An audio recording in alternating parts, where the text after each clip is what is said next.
Hey, what is going on, everybody out there? This is Jakejames Lugo, senior editor here at thekoalition.com, and welcome to a brand new episode of TK Spotlight, where I bring on phenomenal individuals from throughout the gaming industry and different various corners of the internet to talk about the good that they've done with their craft and all the other cool content that they've provided with us throughout the years. So today is an awesome episode because not only is it the 10th episode of TK Spotlight, really big thanks to everybody that's been supporting the show on the website, on iTunes, all over the place. This is also a special episode because I have a guest on here that's a very special guest that I've been a fan of for many, many years. He's a director, he's an online content creator, he's a father, he's done a whole bunch of cool stuff for video games, specifically in the retro video game department, but even now for more current stuff, you know, with some of his videos he's been posting up. But ladies and gentlemen, I have James Rolfe from Cinemassacre.com, aka the Angry Video Game Nerd. James, welcome. Thank you for coming on to the show.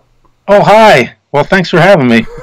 But this is awesome, and it's a little bit surreal because, again, like I said, I've been a fan of yours for years at this point. Like, ever since you've been doing the nerd videos, I want to correct my dates, since 2006, I believe it is. You're going over a decade now at this point, correct? Yeah, I mean, for pretty much as long as YouTube's been around. Well, before that, but I don't really... it's kind of like there's before YouTube and there's after YouTube. The world was so much different before YouTube that there wasn't really anywhere to exhibit your work so easily. Now it's like you make a video, you post it, and people see it, and just like it's instantaneous now. Yeah, pretty much. Like, again, as you said, you've been around since YouTube's been, you know, a thing, or pretty much the entire time almost that YouTube's been a thing. You're right now, at least in my opinion, I don't know about the opinions of other people out there, and I'm not sure about your own. You're right now at least in legend status when it comes to online content creation because, I mean, I know it sounds like I'm gassing you up a little bit, but let's be real for a second because everybody that I've seen that it's been on the come up, even after you started doing the nerd videos and a lot of your other content with Cinemassacre, a lot of people have taken a lot of inspiration from you. They've at least been inspired in some way by your Angry Video Game Nerd videos that you've posted up online. I mean, have you really kind of, you know, really taken a step back and really looked at the impact that you've had with a lot of other people? I mean, there's other content creators all over the place. I mean, from the Nostalgia Critic that does this stuff with movies, you have a bunch of other content creators all over YouTube that probably review video games, retro games, all over the place. I mean, have you really thought about that at any point? Yeah, but even all these years later, it's still like surreal. It's just like, oh, well, that's awesome. Thanks. Whenever someone says like they were like, I'm inspired by you, I'm like, well, that's really awesome, you know, so I don't know, like, what do you say about that? It's just like, I'm really glad. I'm glad that a lot of people are doing their thing. I'm glad that people are doing their thing without having to, like, go through a bunch of loopholes and stuff, like trying, you know, you can just do whatever you want and post it because it's like, before it was all about like you'd have to maybe send to a film festival, you have to pay an entry fee, and then you don't hear back, and you don't even get feedback or anything. It's just kind of like for years and years, there was no way to do this. And actually, any generation will tell you what they did before was even harder. Like before me, they were editing on film, you know, but now we at least had you know, video. We at least had VHS. But yeah, I grew up editing videos on 2 VCRs, and then, you know, digital technology comes along, and hey, guess what? You can now edit on computers, and you don't have to edit the whole thing in order. You can actually go back and make a change to something earlier in the video without starting the whole thing over. Now here we are. Now YouTube comes, and that was kind of like the final puzzle piece, where now you could even just upload your work. But the thing is, it's still always moving along. There's still new things coming out. So it's like if you do what you do, YouTube didn't come out till after I was graduated college. True. So it's like anybody now who's like working on, you know, your own things, it can take a long time. But if you're persistent and, you know, you keep working hard on it, like eventually some technology is going to come along and you'll be in the right place at the right time, and then it'll just, you know, just take it from there. Definitely. It's like the Wild West a little bit, even though it's constantly evolving. I mean, YouTube as a platform for not just game creation, because, again, we love video games over here, but for anything at this point, there's information just exchanged all over the place super quickly. And people that weren't previously or a bit not able to be discovered beforehand could be easily discovered a lot more easier now in some form or fashion, or at least generate a following. In your case, obviously, it's YouTube, but even also to an extent Blip TV, because I've seen some of the nerd videos on Blip TV at a point, and other places all over the place. But really, your stuff, again, just a lot of your content, a lot of the stuff that you really brought with the Angry Video Game Nerd really had a huge impact with a lot of people that ended up coming up with this YouTube generation, and they're coming into their own way, to be able to talk about gaming, to talk about movies, to talk about music, to talk about all this stuff. Like, every time I see somebody online that does something where they're a little bit upset or frustrated when they're reviewing something, I always immediately think of the Angry Video Game Nerd. Like, it's almost kind of like instilled, not just in me, but in a lot of other people, where it's always going to be compared to that, because obviously I felt like, even though there's been other people around that probably did stuff similar to you, you were like always the first one that a lot of people usually think of. Oh, cool. Yeah, there's kind of like a fine balance where, like, sometimes you want to, like, you exaggerate it. That's the idea, is like when you're on camera, you start to act like you're not really being who you really are. You're kind of, because you're talking to a camera, there's like nobody there, so you're just like, you exaggerate whatever the subject matter is, like oh, this game is so horrible. True. And then you go into like a character. But then there's other times too where there's also has to be something genuine about it at the same time. So like usually more with the movie review stuff, but even then it's like you're not talking the exact same way that I mean, everybody has their own process, but I always write it out. I write a script, and I'm like, have everything well thought out. Very organized. Yeah, getting organized, so there's like a structure to what you're saying, and it's kind of like you kind of walk this line between character and real person. So you kind of put real thoughts into your character, but you also invent, or you also you're making a show, you're making it entertaining. So there's a lot that goes into it. There's a lot to think about, I can imagine. I mean, I've seen plenty. I think I've seen all, at this point now, all the different making of nerd videos, when you go through the process of actually making an Angry Video Game Nerd episode, like from the choice of the game to what you do with the ADR, with the recording of your voice and the voiceover stuff, to the different types of like extra shots of you putting the games into the consoles and stuff. Like, there's a lot of detail, a lot of things I can imagine that you have to keep track of, throughout the entire process leading up to that final product. Yeah. Another thing that you decide on when you make these kind of videos, you how like it would, the normal way it would work, like if it was like not not made into a show, if it was kind of like the most basic level would be if you described yourself playing the game. True. And you were like well, this happened and that happened and that happened. But what a lot of people I think get now, what a lot of people are doing was like, you make it feel like the people watching are playing it with you, like they're kind of going along with the whole process. Like when the nerd is playing a game and I react to the game, I react as if it's really happening right there, Yeah.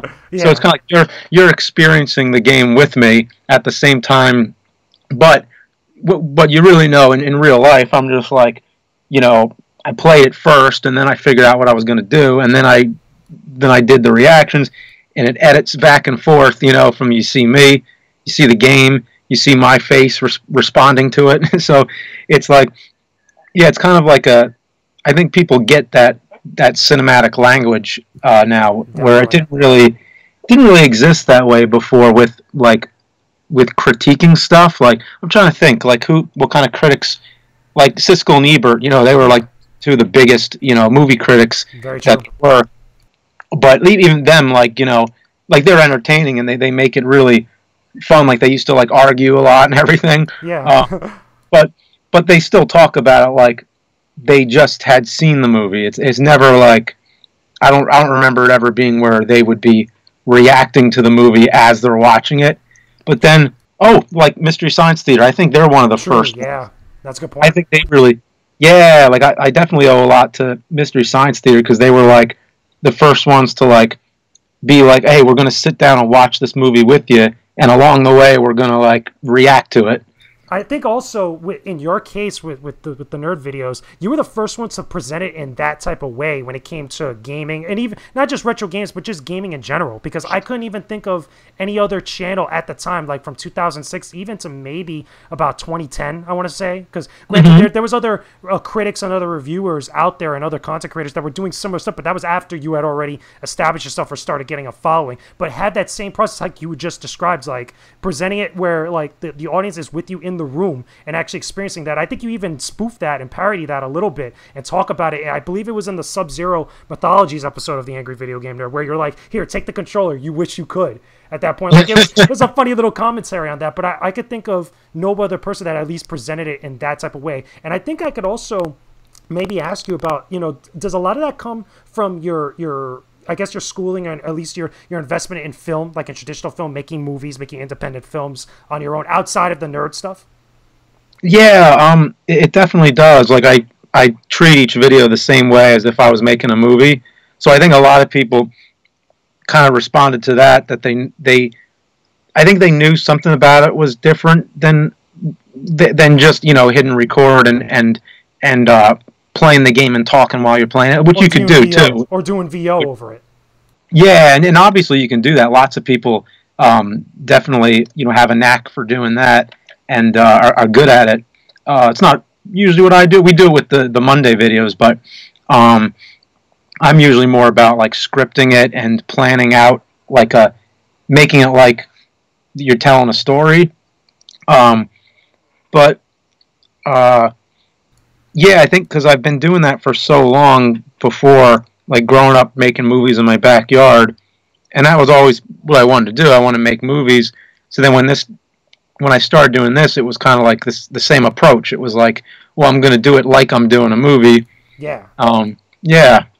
That's interesting. And I remember even in one of the Making of Nerd episodes, or at least, I believe it was called What Was I Thinking? It was like an older video that you did a while back where you talked about that. I think you included the first 2 nerd episodes on a compilation of some of your earlier films. I think you called it the Cinemassacre Golden Collection, kind of like the Universal Golden Collection or Universal Monsters Golden Collection, which I thought was a cool, nice little fan touch. As someone that you've been vocal about, you've been fans of those classic Universal monster movies or just classic films in general. Oh yeah, that was probably my main inspiration was it was the Universal monster movies, Godzilla, and above all, at the very tip top, it was King Kong. Definitely. I think that was the movie that inspired me the most. I think my favorite movie is still It's a Mad, Mad, Mad, Mad World, but the movie that inspired me to make movies is King Kong, because it was just like, I don't know, it was just like they did so many things in it that couldn't happen in real life. I think it was just like it broke so many new grounds in that way where it treated movies as something where the main character in the movie is a special effect. That was that was a new thing back then. It was a very magical movie. Yeah. And like I think people needed that escapism, the Great Depression was going on and people needed something to like escape, and like so that was kind of like a good medium to show that here's this fantasy world where anything can happen.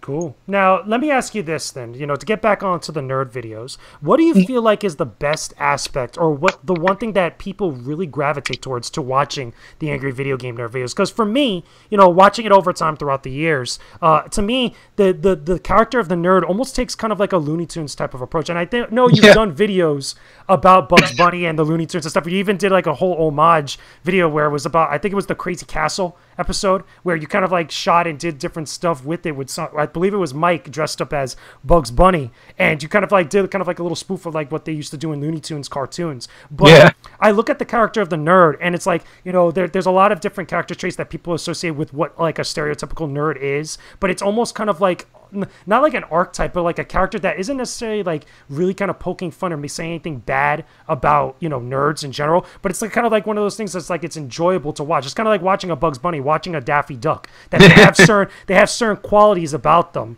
that it's just gravitates towards them. But for you in general, what do you think it is about the nerd videos?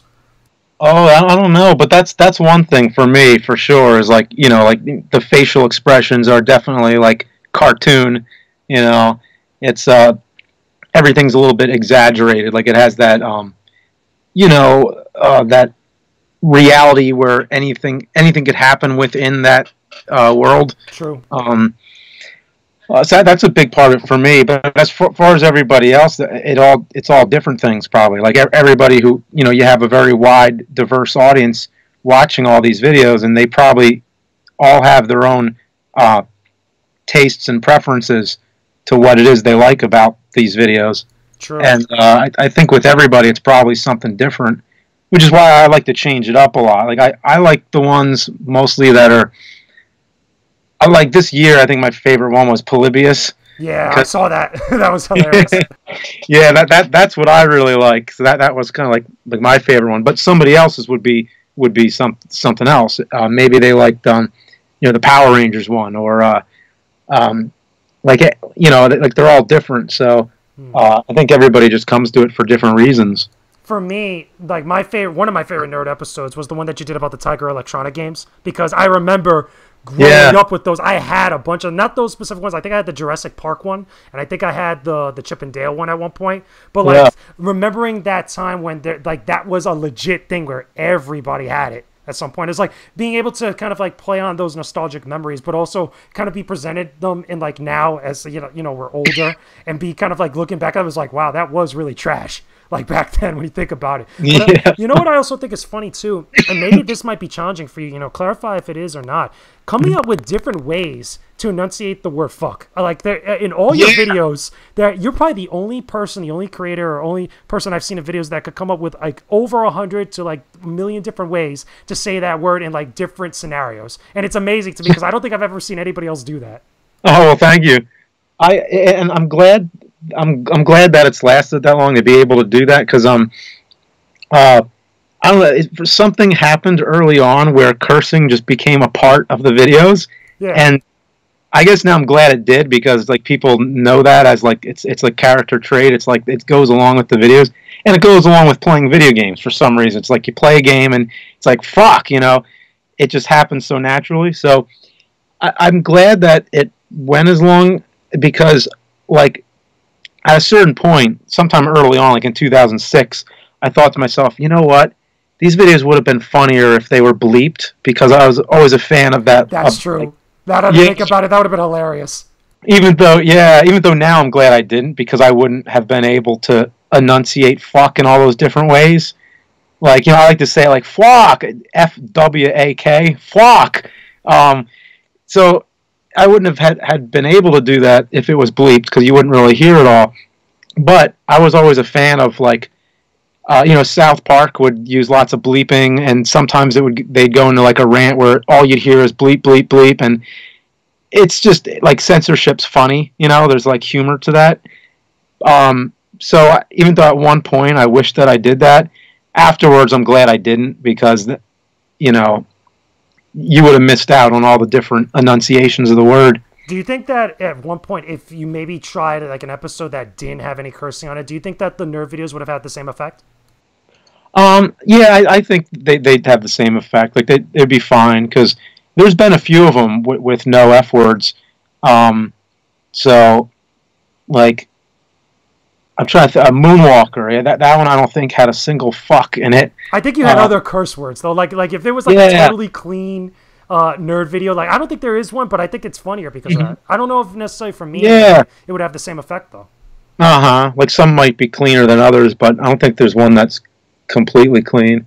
I think it gives it that raw effect though. To be honest with you, it's a really not necessarily real, because obviously there's a lot of exaggeration like you mentioned, but I feel like that relatable feeling is kind of like, it's like one of your boys or one of your friends that kind of gets like that during playing a video game. Yeah, like it's just dirty language, you're just letting it fly very loosely, of just like saying like just fuck this and fuck that, it's just kind of like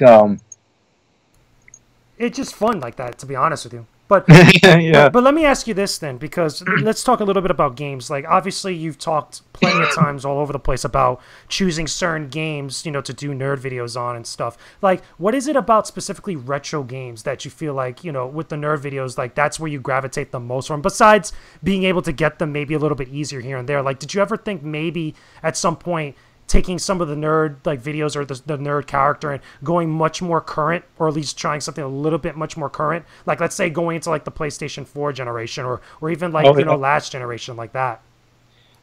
Usually not, for different reasons.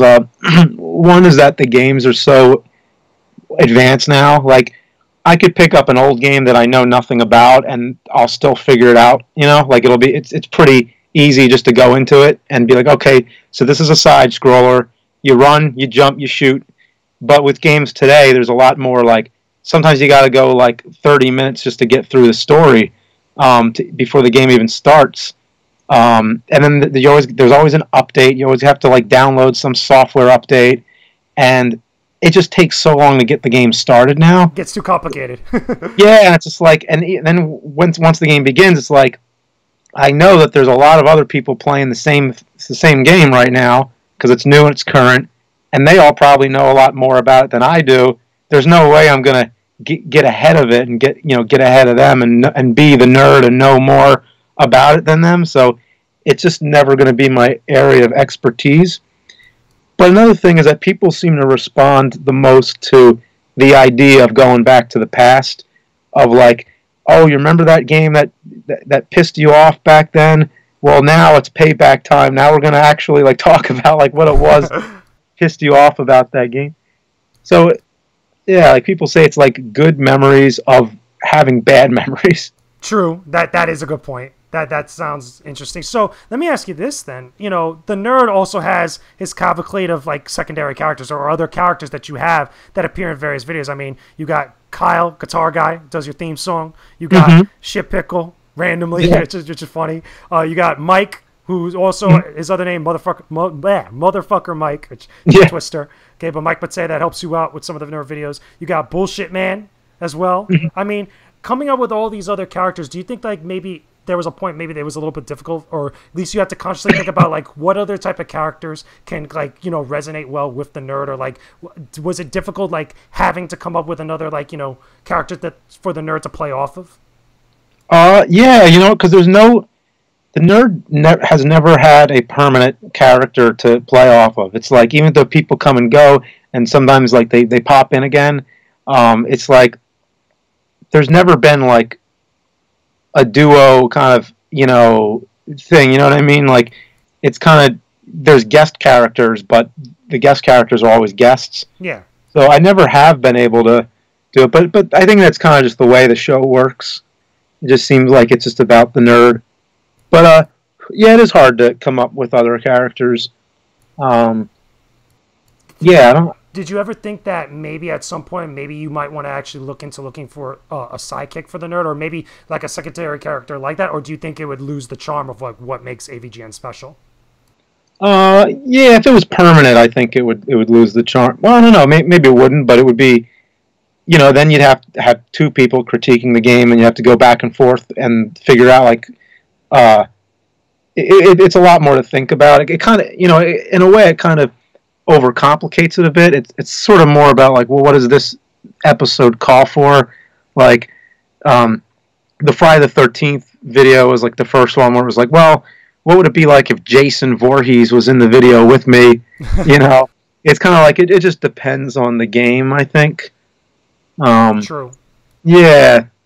That's interesting. So let me ask you this then, you know, to get back on to more of gaming stuff, because obviously the nerd does a lot of retro games that appear, you know, in the reviews and stuff. But obviously James Rolfe as the person. I mean, tell me some of your thoughts about like, you know, preserving games, because obviously a lot of the games that you review are like old out of print games that aren't appearing on like Xbox Live Arcade or PSN Plus or anything of the sort, but like games that like people still remember from those console generations and stuff. And there's always been an active you know, an active group of people out there somewhere trying to preserve games. I mean, have you really thought about stuff like that, or even like probably participated in trying to help preserve some classics out there?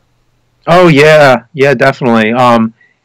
Like, even it's funny because like the nerd in a way doesn't preserve games. He's like destroying games at the end of the day. Yeah, which is a very rare case whenever I destroy a game for real, because like I hate doing that. I never want to really destroy one. Yeah. So whenever I do, it's always like, it's usually like for one thing, if it's like an NES cartridge, it's like a cartridge that's like really common. Like even if the game itself is like I'm trying to think at the end of, I think it was Dick Tracy. Yeah, you did it with. I think you put it with a drill and then you smashed. Yeah. it. Like, was that a reproduction card or that was an actual real NES card? It was a real cart, but it wasn't Dick Tracy. So that would be like an instance where I would get a card of a more common game, and then I put a fake label on it or something like that. So that's one way. The other thing is like, if there's something that's broken already. Like one time there was a Super Nintendo, and it was like, you know how Super Nintendos, they get all yellow and they it was like cracking up, and it was like pretty much just crumbling apart all by itself. And I was like, okay, well, this thing is totally history. So I used it in the Mario 3 video where I break it. So I'm either breaking something that's already broken, or I'm making like a fake. So there's that. So like I never want to really destroy something unless it's like something really, really common. Makes sense. But yeah, and then it's for preserving. It's like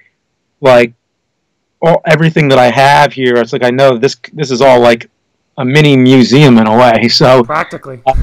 Yeah, so I definitely take it serious that like all these things, like, you know, it's preserving history. Yeah, like you said, it's like who knows how much longer all these things are going to be around, and like I don't know, just kind of like might be some of the stuff might be really hard to find eventually. So I definitely plan to hold on to it for as long as I can. Who knows what will happen in the future? Like maybe like in the future there might be some video game museum that could use it or something. Like, so I mean I don't know what my kids are going to do. Maybe my kids are going to want to be curators of this type of stuff. I don't know. Like if they have any interest in video games, they'll want to. Like I don't know if they'll do their own shows or whatever. So it's, I'll see what happens. Angry Video Game Nerd 2 or son or daughter of the Angry Video Game Nerd. Yeah. So I don't know. Like I mean, I'll just keep it around till they're grown up, and then see what they want to do, and like if they want to like sell it all off or whatever. So it's definitely something to hold on to for now. And I feel like it's good to I love showing stuff in videos because then it's kind of like a chance for everybody else to see what it is. It's kind of like you're sort of given like a little bit of a history lesson. Yeah. People like that. It seems like they like to be like, oh, well, what was the I don't know, like what was the 3DO all about? And then, you know, check out some guy's video and see what, you know, given like a little bit of a history thing, like at least a breakdown or at least a first look at. Like, I love seeing stuff like that, and I love seeing you do those types of videos, especially specifically with the movie stuff, which is what I want to get into next, because the Cinemassacre, I guess you could say music store, as you put it, like, which is basically your entire collection of movies, you know, of what is it, CDs? Oh yeah, the VHS room, yeah. The VHS room, like all that stuff. To me, I find that stuff fascinating because, I mean, growing up, I used to have a video store like right next to my house. I used to go there and like, even though I would not see those movies, like I wouldn't sit down and watch them, I was always fascinated by the stuff that they came with, or like some of this other tech that I didn't know about. Even back then, like looking at a DVD was like, you know, surreal for like the first time, or even or not a tape, but like the big CD disc. I forgot what they're called at the moment. Oh yeah, laser discs. The laser disc, yeah, like these giant discs that has Star Wars, and I was like, whoa, like what the heck? Like to me, that's always fascinating stuff. Like as someone that loves movies, you know, getting away from games for a minute, like have you actively, you know, looked out around on the net or looked at other like conventions and stuff, trying to gather stuff like that to add to like your collection, whether it was movies or the video game collection that you have? Oh, like looking at other collections that people have had? Or go out and buy stuff, or like search out stuff to add to like your collection. Oh yeah, like I haven't oh, excuse me. Haven't done a lot of it lately, but yeah, a lot of times like sometimes there'll just be something specific, like maybe there was like a bunch of tapes that were released as part of some set, and it's like oh, like I still need to get like one other tape to complete the set or something like that. Yeah. So it is sort of like a collecting thing. I mean, I haven't really gotten much new lately, but yeah, I'm trying to think of some good examples. But I mean, a lot of times with VHS tapes, for me, I just like when there's like a really bad cover, like some kind of artwork that's like just really, hysterical. Like I forget the movie, but like one of them, it was like it's a picture of the Millennium Falcon shooting the severed torso of an astronaut. Is that like the Turkish Star Wars? I think it was. I think you did a video on that. Oh, there's that too. Yeah, Turkish Star Wars, like a while back. Yeah, but this was just some other like Star Wars ripoff, like some I forget the title, but it's just like funny, like the types of ways they would advertise all these movies.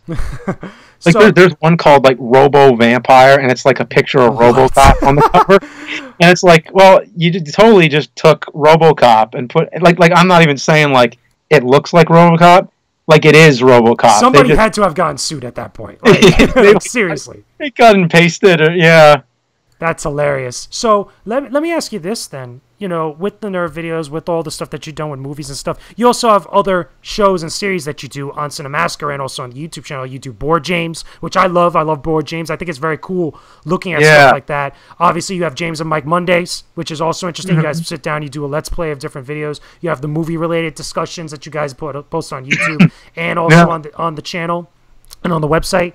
But like, do you feel like a lot of the stuff that have worked well with AVGN, did you try to like take certain specific things and try to implement them into all these other different series that you do and hoping that they probably get like similar, if not even like different success with them?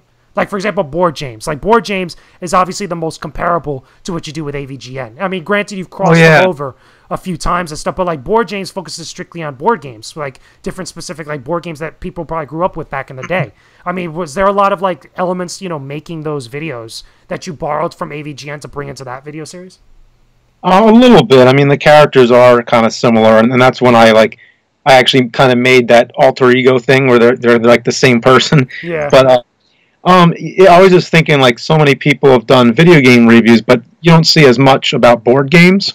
And to me, like, classic board games were always, like Hero Quest and Tornado Rex and all that type of stuff was, like, that's just as nostalgic to me as the video games. And I also thought that they're, like, a lot more, they're a lot more interesting to record, too, because, like, with the video game, you just record the gameplay, but with the board game, you have to show the board, and you have all the plastic pieces and everything, so you get like you could record them from all different angles, be like, okay, well, let me shoot this from like a low shot or this from a high shot. I think for that reason, Board James videos were a lot shorter than AVGN because they were a lot more work to shoot. But yeah, like I was just really nostalgic for those games and really liked that I ended up turning it into like this twisted horror series almost. Which I thought was cool. Which I thought was interesting because granted, like the nerd videos were like always comedy, like they were always over the top comedy. This one took like a different approach, even though they were still comedy to some extent. Like you are obviously looking and talking about completely different subject matter, which I always thought was fun. Yeah. So yeah, I love those. That was like one of my favorite series. Definitely. So let me ask you this then, because as a movie buff, obviously you talk a lot about movies. As an independent filmmaker, you've done your own films over time, and I think you went to college for film, correct? I think you've talked about it a few times. Yeah. So, it was an art college, but I majored in film. Yeah, so let me ask you this. Like, I mean, are you enjoying a lot of, like, the new releases coming out now? Like, as far as, like, big movies? I mean, granted, there's a lot of superhero movies out there, and myself included, I love watching those types of movies like from Marvel, DC, etc. But obviously there's other movies that are been released here and there, different comedies, different horror movies, etc. I mean, right now, with what's been happening over the last few years in Hollywood and stuff, do you think that movies are doing pretty well? Or at least they could be doing better, or there's other stuff that maybe you want to see change with some of the releases? I'm not sure. I think, like, most of the really original movies go off the radar. I think it's mostly all about, like, Marvel movies, big franchises. So a lot of the movies that went under the radar, I usually end up like watching later on at home. Like I don't really go to the theater quite a bit, maybe like once a month at most. Like a lot of times, me and Mike will do the movie reviews, but whenever we do, it's usually we do something that we think most people will want to know about, like. Hear our thoughts about, like, so it usually is like a Marvel movie or a DC movie. uh, I don't know. I mean, I've enjoyed mostly everything that I've seen. Like a lot of times, it is escapism. That is what it is. I just go to be entertained. But I'm usually a lot more casual too when I watch a new movie. I'm kind of just there to be entertained. True. Yeah. It's not so much like you're sitting there and like looking at the movie and be like, oh, this is all wrong, or like this is something. So you're not sitting there critiquing the movie in the theater.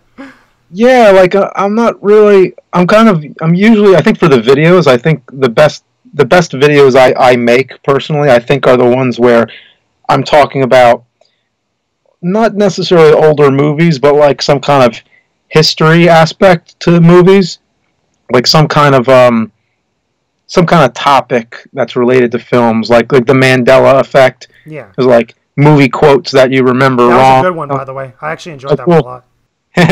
Cool. Yeah, just stuff like that. Interesting. So let me ask you this then, about, with all the different videos that you've done on the channel and on the website and stuff, how has the reaction been like over the years, to a lot of the different videos that you've done? Like, I mean, obviously people love the nerd videos, people love Board James, and they love James and Mike Mondays. I mean, with some of your other series that maybe you've taken a lot of different risks or even just put out different opinions out there, have you ever gotten like maybe a response from the audience or from the fans that maybe wasn't up to par for you, or maybe that like forced you to do something a little bit different? I'm thinking, no, what it is mostly is requests. It's usually like it's always requests to do whatever the thing is that I didn't do last is usually the thing, or whatever the thing that I haven't done in the longest is usually the thing that I hear about the most. Like, I mean, AVGN seems like the priority, so obviously, like I'm always doing that. But even then, like the next day, if I release a nerd video, the next day everybody's, "Where's AVGN?" It's like they just want it coming all the time. They want all the AVGN all the time. Yeah. Some people are like that. But then there's like I know the series that I want to get back to is it's bullshit. Yeah, I was gonna ask, like, there's some series like that you haven't done in a while, like a long while. Yeah, like a year ago I think was the last bullshit. Even then it was like a miracle trying to squeeze out a couple of them. So like that's kind of like what I would do now, but there's just no time because you do one series and then you have to stop one series temporarily to make another series happen. True. Like there's no way to do them all at the same time. So it's like I have to stop. I think what I'm going to do probably is I'm just going to like cut back on the movie reviews for a bit just to do some more bullshits. And then when the bullshits are done, then I'll probably get back to the movie reviews again. So probably something like that. Like I got to come up with some plan because there's just no time to do them. And also, it's usually you that's working on the videos solo, or you and Mike here and there. I mean, you only have so much manpower and resources to do videos. Like, does that ever get like overwhelming sometimes, whether it's for AVGN or anything else? Oh yeah, it's just like I wish I could do them all at the same time, and I can't. So yeah, it's always overwhelming. Interesting. So yeah. Let me ask you this then, because obviously we have to talk a little bit about obviously some other movie stuff. A while back, you've been very vocal when it comes to movies about remakes. You've been you've been here and there, giving your opinions about like remakes. Sometimes they're good, sometimes they're bad. Usually you take more of the traditional stand, at least from what I've seen in your videos, where if there's no need to remake a movie, there's no need to remake it. Like obviously the original is usually almost always good enough, if not better than what's produced afterwards. Particularly, you were like that with Ghostbusters. You have a very strong connection to the original Ghostbusters movies, and you were vocal about it. You did. There was about like 3 videos about that. But one of the things that I don't think you've ever talked about, I don't think anybody's asked you about, was how you felt during that time frame. When you got the reaction to it, because you took a very harsh stance. Like, not reviewing the new Ghostbusters movie. You were like, listen, I refuse to do it. I have too much love for the original. But the response that it gotten, that I saw online, I felt was a little bit unfair to you. I felt like maybe a lot of different places were scapegoating you here and there. But I never really got your stance on it. I mean, how did you feel at that time frame when all that was going on? Oh, definitely. Like, I mean, I actually wasn't even aware of it for a little while, because I was like, that day, I think I was like taking my daughter to swim class, and like, it's weird because like life just goes on until people start texting you and being like, "Oh, look at this," and it's like, "Oh, gee," it's just a very a lot of people took a very just misinterpreted what I was saying. Like all I was doing was speaking out against a remake of a movie that, because Ghostbusters 3 never happened. We've been teased that every year. Like the video game, practically.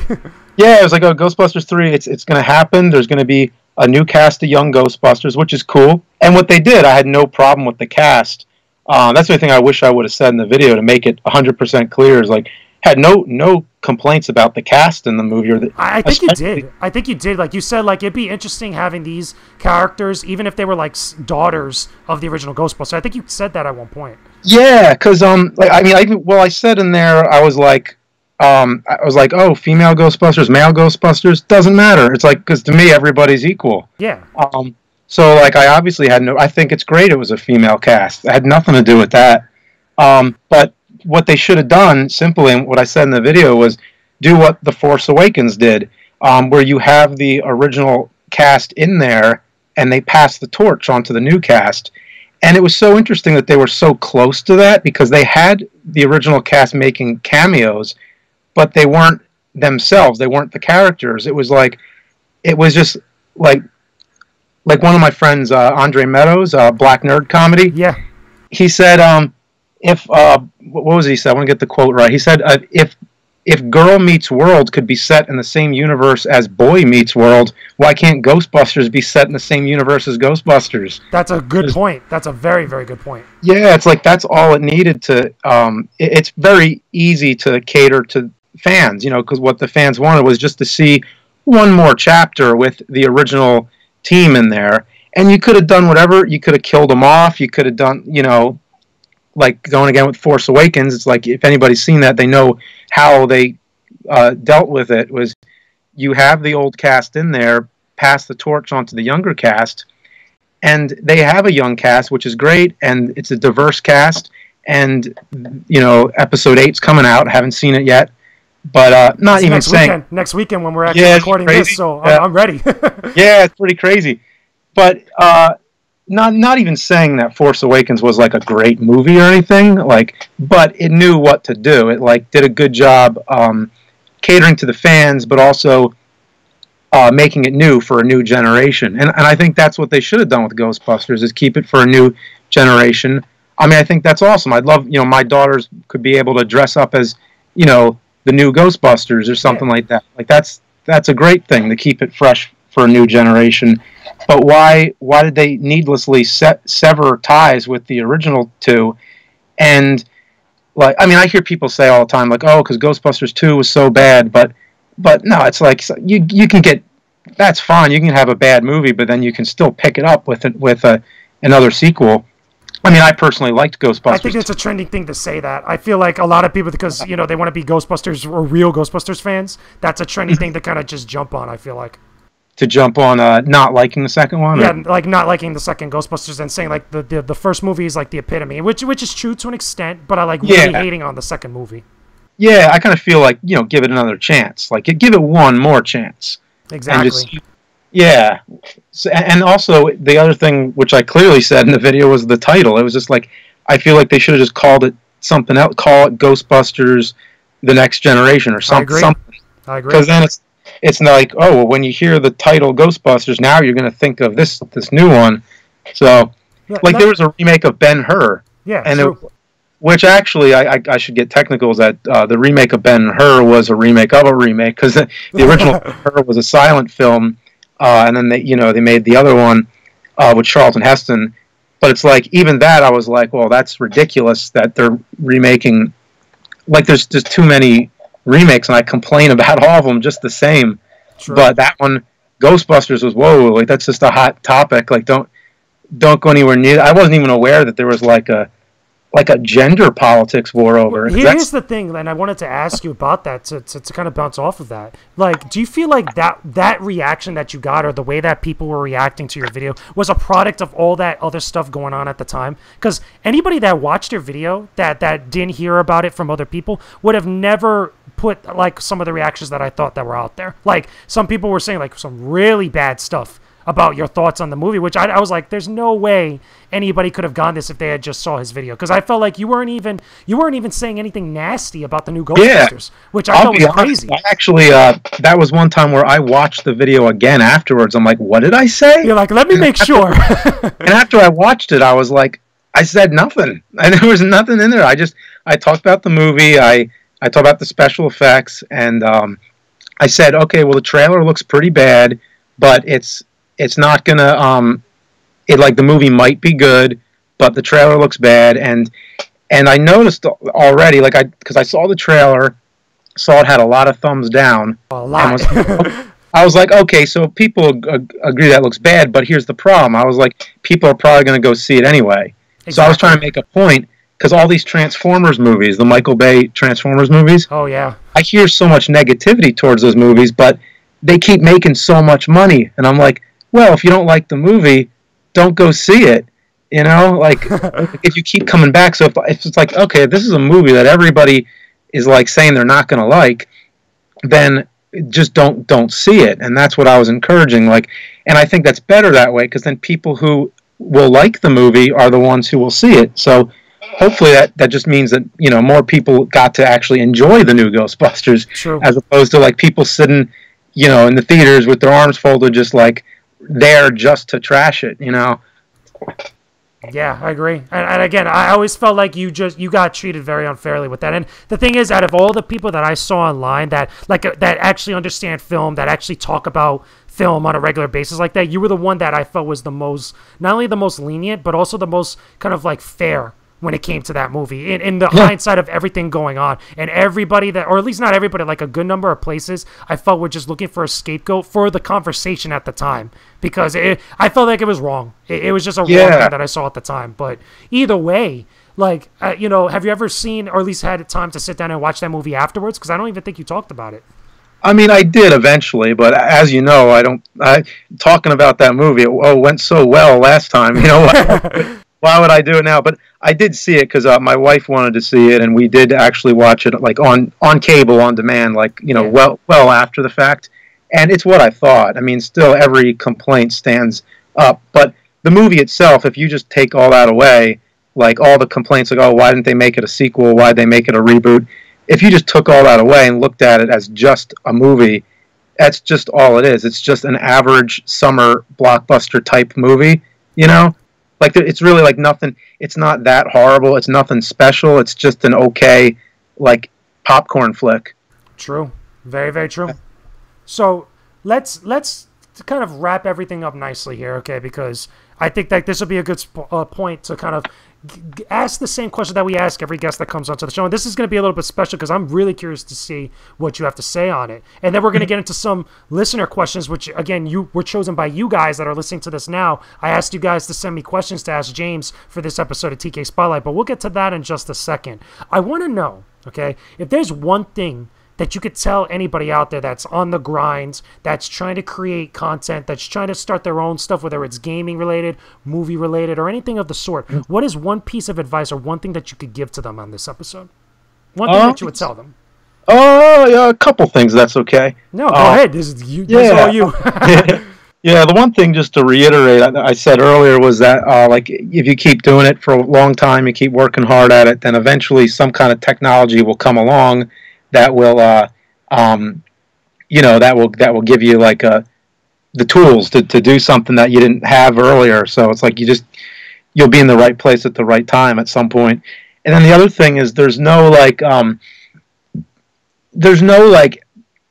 end goal. There's nothing like oh, one day I'll be like a famous movie director or something like that. It's like, well, maybe it'll happen, maybe it won't, but the important thing is, like, if you're enjoying what you're doing already. Because, like, with me, even, like, there's before YouTube, there's after YouTube, it didn't make a difference. It didn't change, you know, my life in that way. It didn't change, like, it didn't, like, make it like, oh, okay, well, I got famous, now it's all over. Like, you know, when you're doing what you wanted to do, you're already there. Like, you already made it.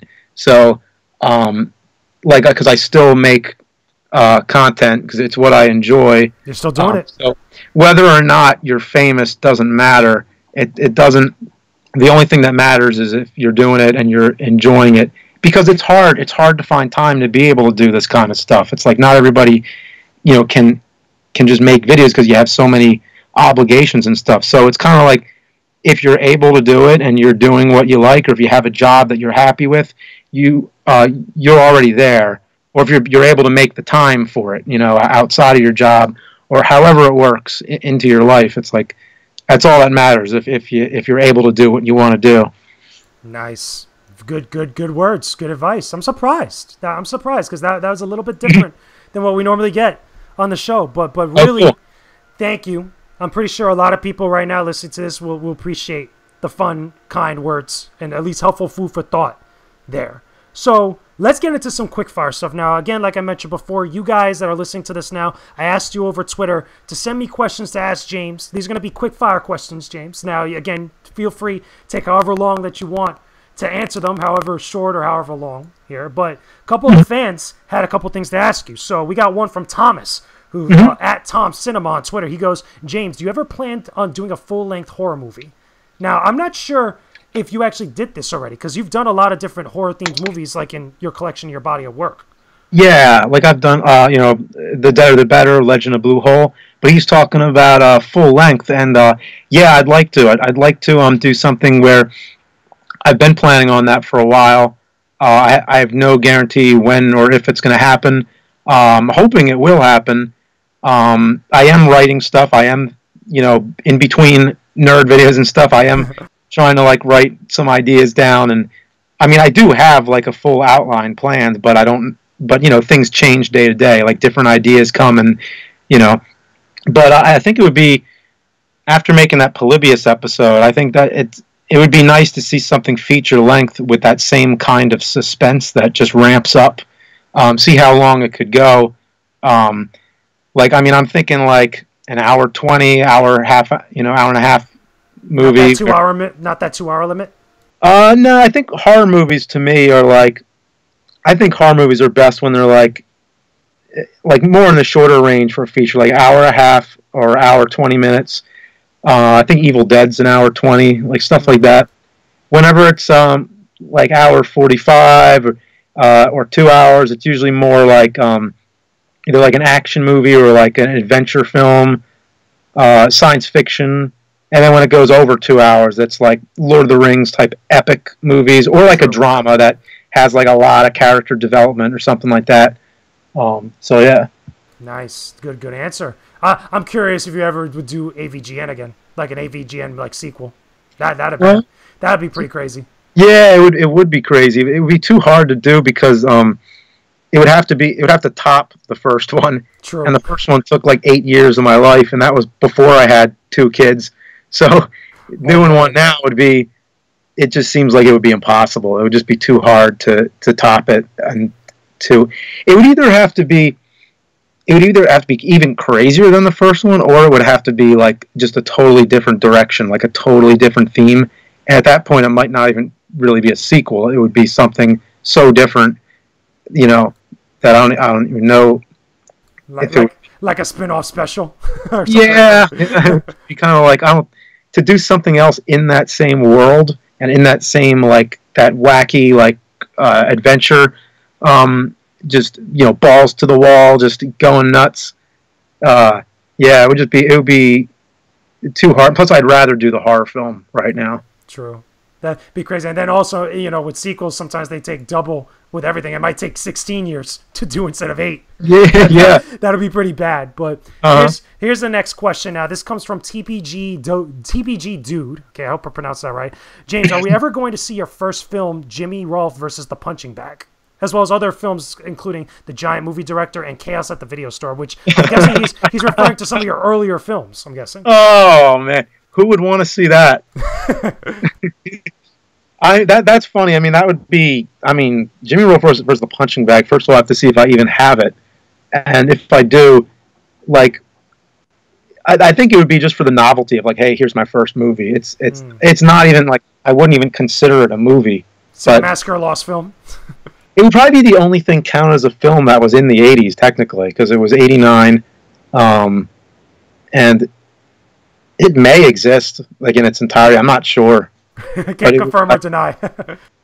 It may I have to look for it because it was filmed in 3 pieces. Like there was like 3 different bouts versus the first one. I think I was doing like a Rocky thing. It was like the punching bag wins by decision or something, and then I rematched the punching bag, and that's hilarious. And there's like a part where I knocked the punching bag off the like the punching bag falls on the floor, and then there's like animation where it like gets back up again, and like there's like somebody counting, like my dad's like counting, you know, like as the ref in the background. That's hilarious. And it was so bad. Wow, but yeah. There you go. There's that answer. So this comes from Hank Foreman at HankForeman91 on Twitter. He goes, any chances of the nerd to cover the Resident Evil games? This is interesting. I don't know. I mean, maybe. I mean, it would take a lot of work. I have to research it more. But my only experience with the franchise was with the first 2 PlayStation games. I had roommates who played the third one, and I used to watch a lot of that. So pretty much I know about the first 3 games. I don't really know much beyond that, but that's probably fine for the nerd. I'd probably do like the first one, maybe just start with that if I did. But I think my biggest complaint, and maybe this could work for the video, is that the tank controls. Yeah. I was not a fan of that. I had a very hard time. I had a hard time back then, and I have a hard time now. So I don't blame you. Yeah, I just never got used to those controls. But I like the horror theme. I like the zombie stuff, but those controls, man, I just couldn't do it. Yeah, those controls are terrible. Even now in the remake that they did, they still have them as like an option. I was like, why would you go back to this? It's crazy. So here's the second to last question from Angel of Light 000 on Twitter. It goes, would LJN have been more successful if they had you as a game tester for them?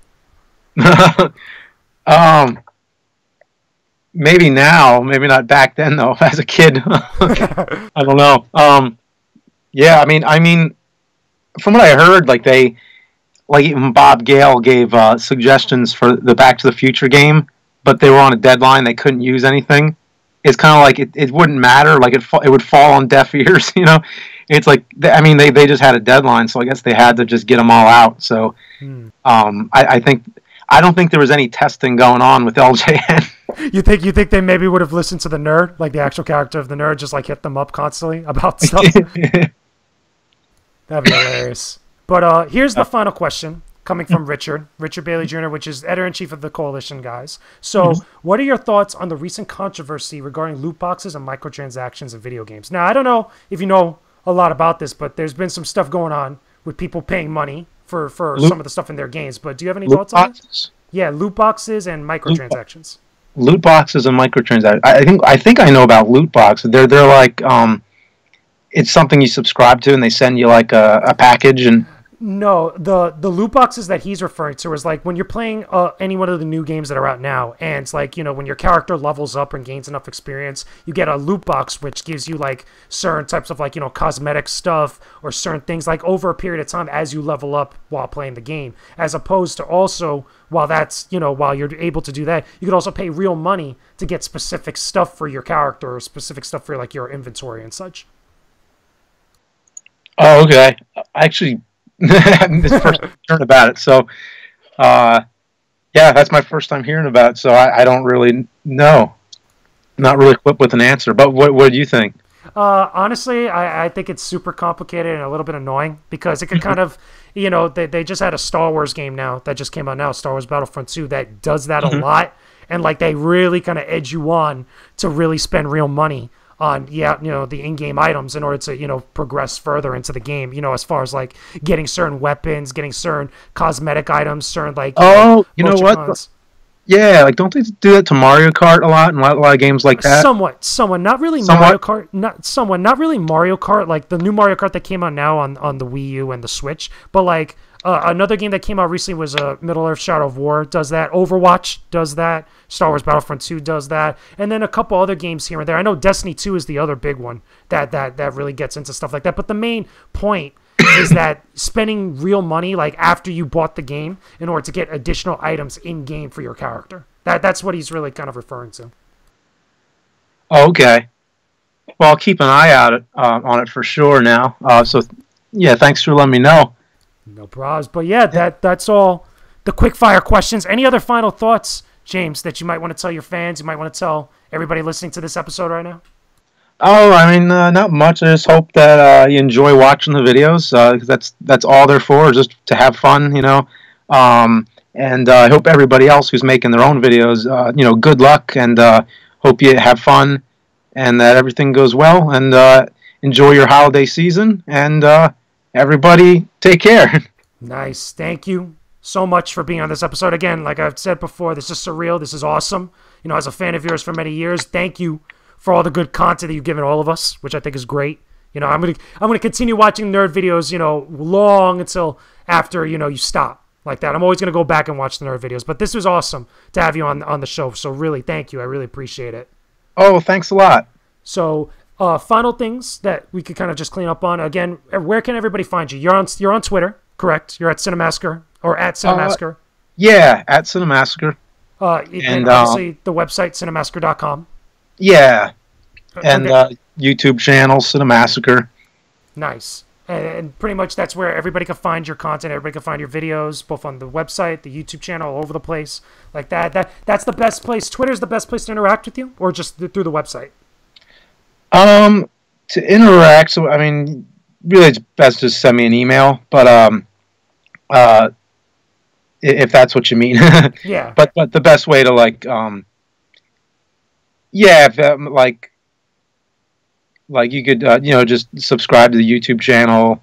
That's I don't really have much to plug, you know, with it. Post most of them, like the comments. So, you know, because usually, like, whenever we have people on here, they're like, "Yeah, we got a Twitter, we got an Instagram, we got a Snapchat, we got an email, we got this other email." It's overwhelming, isn't it? Like with social media, there's just so much. They got like a million things that they got to plug all over the place. But pretty much check out the YouTube channel, Cinemassacre, on YouTube. Check out cinemassacre.com, the website. So where all your content is at. But again, thank you, James, for being on the show. Don't forget, guys, to leave a like on this video, subscribe to the Koalition's YouTube channel, and rate the show on iTunes, because we have all the TK Spotlight episodes on iTunes right now. Hopefully you guys have been enjoying all the episodes, all the special guests we've been bringing on the show. Hopefully you guys enjoyed this one. This one was pretty awesome.